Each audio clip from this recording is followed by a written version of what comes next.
the Republican takeover of Congress, and the president was in very serious political trouble. And when the Oklahoma City bombing happened, he went out there to the big ceremony they had, made a very affecting speech. But at the same time he was doing all that, and I think a lot of people think it marked the beginning of his political comeback, also suggested that the hot rhetoric used against him on talk radio and elsewhere created the kind of atmosphere which gave rise to Timothy McVeigh and his terror on the Alfred P. Murrah Federal Building out there. It was a very clever device. It caught a lot of people off guard. I think he got some traction with it, and here we go again. Maybe he was sincere in that. I mean, maybe he really felt. No, you don't think so? Well, I just don't think there was any evidence that would give rise to that. No, that charge. No evidence, right. You know, it was just absolutely, and the president, if he's serious and sincere, you would think that he would be basing what he said on some real evidence that he had that somehow, motivated Timothy McVeigh in some meaningful way. I don't believe that. I think you and I both believe that those people are so far out on the fringes that people like Rush Limbaugh are off for them. So okay. No, I just don't buy it. I didn't buy it then, and I don't buy it now. It's good politics, and I kind of don't blame him for doing it, but I wouldn't take it seriously. But it is irresponsible if you are going to use a straw man like the Tea Party to say, oh, you better watch out. You better watch out, man. These Tea Party people, they could cause violence, and then, God forbid, something happens, and then you go, I told you. Well, as you've pointed out, though, Bill, I mean, look at the clip that you played in which he was talking about people in government. Well, as was illustrated, as you mentioned, some of the most hideous demonization that we've ever seen was that engaged in by the left anti-war critic W. Bush. He was routinely portrayed with a Hitler mustache. There were signs that portrayed him both with a Hitler mustache and a bullet hole in his forehead. The most terrible things were said about him. Bush lied, people died. I mean, it was vicious.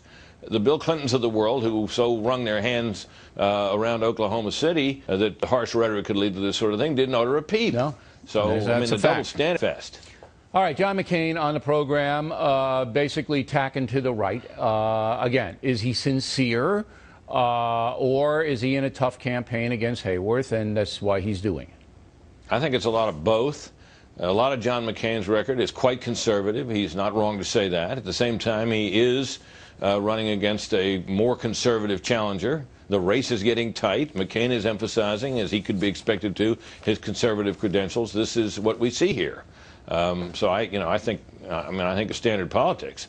McCain's he's in a tough spot out there. Now, the racial profiling question rattled him a little bit because certainly when Arizona, and I believe they will, gets this law, we were going to have the governor on tomorrow, but she apparently canceled. I guess you heard about the racial profiling question already. But it is going to have to be that. I mean, I am, you know that. I was very early on, troops on the border, and very, very strict regulation of who comes into the states on the border and who doesn't. And I have waited from that. But this new law will give the Arizona authorities broad powers to pull people over based on, what they look like and how they're standing on a street corner.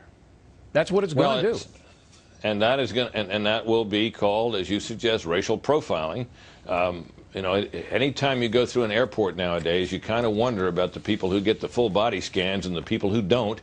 There is a huge amount of political correctness involved in this process. It is a massive inconvenience and maybe even a deterrent to the economy to have this going on in the way that it does, with elderly women and little kids being searched and frisked as thoroughly as anybody else, when nobody imagines people are going to be the ones setting off a bomb on an airplane, and nobody really imagines a lot of blonde, blue-eyed people from Sweden sneaking across the border. It just isn't the way it happens. So this is, if it's an effective law enforcement technique done in good faith, people may have to endure some inconvenience. What we're saying here is that some people are going to have to endure inconvenience as opposed to everybody having to endure it. It's, well, you got to protect the folks, and that's what they're going to do in Arizona, and it's going to be a big outcry, but we will continue to cover it this week.